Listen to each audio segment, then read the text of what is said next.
Joseph scream എന്ന് പറയുന്ന മനുഷ്യൻ്റെ ജീവിതം ദുരിതപൂർണമായി. അയർലൻഡായിരുന്നു അദ്ദേഹത്തിൻ്റെ രാജ്യം. താൻ വിവാഹിതനാകുവാൻ തീരുമാനിച്ചപ്പോൾ വിവാഹ ദിവസത്തിൻ്റെ തലേ ദിവസം പ്രതിസുത വരൂ അവൾ വെള്ളത്തിൽ മുങ്ങി ലോകത്തിൽ നിന്ന് മാറ്റപ്പെട്ടു. സൈനിക സേവനത്തിലായിരുന്ന തൻ്റെ ജോലി അനാരോഗ്യ നിമിത്തം നഷ്ടപ്പെട്ടു. ഈ ദുരിതപൂർണമായ ജീവിതാനുഭവങ്ങളുടെ നടുവിൽ ഈ ജോസഫ് സ്ക്രീം എന്ന് പറയുന്നതായിട്ടുള്ള മനുഷ്യൻ അദ്ദേഹം കാനഡയിലേക്ക് കുടിയേറി. അവിടെ എത്തി തൻ്റെ ജീവിതം ഇങ്ങനെ കഷ്ടപ്പാടിൻ്റെയും വേദനയുടെയും ഒറ്റപ്പെടലിൻ്റെയും ഒക്കെ നടുവിൽ ആ ജീവിതം പിന്നെയും കരുപ്പിടിപ്പിക്കുവാനുള്ള ആഗ്രഹത്തോടെയുള്ള ശ്രമങ്ങൾ ആരംഭിച്ചു. പിന്നെയും താൻ വിവാഹിതനാകുവാൻ തീരുമാനിച്ചു. ആ വിവാഹത്തിൻ്റെ തലേന്നും രണ്ടാമതായി തനിക്ക് വിവാഹം ആലോചിച്ചതായിട്ടുള്ള ഈ പെൺകുട്ടി മരണം വഴിയായി മാറ്റപ്പെട്ടു.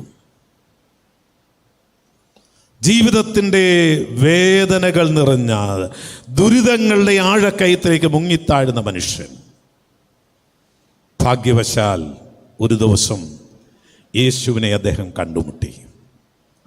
യേശു കർത്താവ് തൻ്റെ ജീവിതത്തെ മാറ്റിമറിച്ചു. അങ്ങനെ ജീവിതം വളരെ സന്തോഷപ്രദമായ രീതിയിൽ മുൻപോട്ട് കൊണ്ടുപോകുന്നതായിട്ടുള്ള സാഹചര്യം. തൻ്റെ മാതാവിൻ്റെ വിവരങ്ങൾ അദ്ദേഹത്തിന് അറിയുവാൻ കഴിഞ്ഞു. മാതാവ് രോഗിയായി കിടക്കയിലായിരിക്കുന്ന വാർത്ത.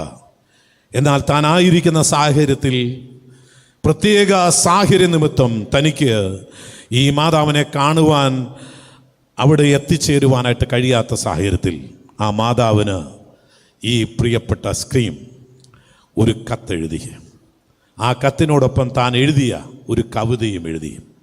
ആ കവിത കഴിഞ്ഞ 150 പരം വർഷങ്ങളായി നമ്മൾ പാടിക്കൊണ്ടിരിക്കുന്ന മനോഹരമായ ഒരു ഗാനമാണ്. അത് നിങ്ങൾക്കെല്ലാവർക്കും ഏറെ പരിചിതമാണ്. എന്ത് നല്ലൊർ സഖി യേശു പാപ ദുഃഖം വഹിക്കും. പ്രിയമുള്ളവരെ, അതിലൂടെ ജോസഫ് സ്ക്രീം എന്ന മനുഷ്യൻ പറയുന്നത് എന്താ?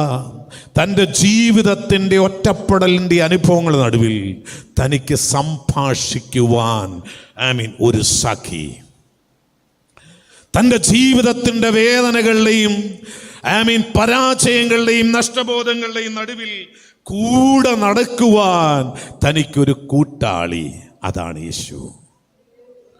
ഉണ്ടോ ഭാരം വൈഷമ്യങ്ങൾ തുമ്പങ്ങളും അസഖ്യം. നിങ്ങളുടെ ജീവിതം ഒരുപക്ഷെ ദുഃഖസാന്ദ്രമായിരിക്കാം. ദുരിതങ്ങളിലേക്ക് സഞ്ചരിച്ചുകൊണ്ടിരിക്കുന്ന ഒരു ജീവിതമായിരിക്കാം നിൻ്റേത്. ദുരിതം നിന്റെ ജീവിതത്തിലെ ഒരു കൂട്ടാളിയായിരിക്കാം. ഏകാന്തത നീ ജീവിതത്തിൽ അനുഭവിക്കുന്ന ജീവിതമായിരിക്കാം. നിങ്ങൾ ആരുമായിക്കൊള്ളട്ടെ, നിങ്ങളുടെ ജീവിതത്തിന്റെ ഒറ്റപ്പെടലിന്റെ നടുവിൽ നിങ്ങൾക്ക് സംഭാഷിക്കുവാൻ ഇതാ നല്ലൊരു സഖി. Price the Lord. നിങ്ങൾക്ക് കൂട്ടാളിയായി ഇതാ ഒരു നല്ല കൂട്ടുകാരൻ, നല്ല സഖി നിങ്ങളുടെ കൂടെ നടക്കുവാൻ. എമ്മൂസിലേക്ക് പോയ ശിഷ്യന്മാരോടുകൂടെ ചേർന്ന് നടന്ന യേശു ഇന്ന് പകൽക്കാലം നിന്റെ പ്രതിസന്ധിയുടെ നടുവിൽ നിന്നോട് ചേർന്ന് നടക്കുകയാണ്. എന്ത് നല്ലൊർ സഖി യേശു. നമ്മുടെ പാപ ദുഃഖങ്ങളെല്ലാം കാൽവറി ക്രൂശിൽ വഹിച്ചവൻ, അവനെ പോലെ മറ്റാരുമില്ല. Price the Lord. മനസ്സിലായവർ ദൈവത്തെ സ്തുതിക്കാം. ഹല്ലേലൂയ. ഇന്ന് പകൽക്കാലം പ്രൈസ് ദി ലോർഡ്, നീ കടന്നു പോകുന്ന സാഹചര്യങ്ങൾ എന്തുമായിക്കൊള്ളട്ടെ, whatever it may be, ഇന്ന് പകൽക്കാലം യേശു മതിയായവനാ.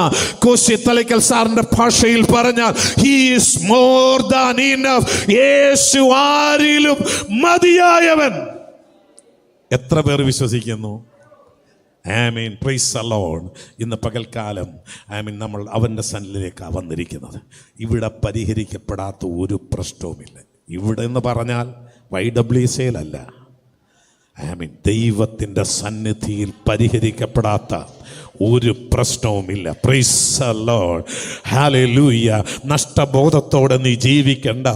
ആമീൻ. ഒറ്റപ്പെടലിൻ്റെ അനുഭവങ്ങൾ നീ ആയിരിക്കേണ്ട. ആമീൻ. ഏകാന്തത നിന്നെ തളർത്തിക്കളയേണ്ട കാര്യമില്ല.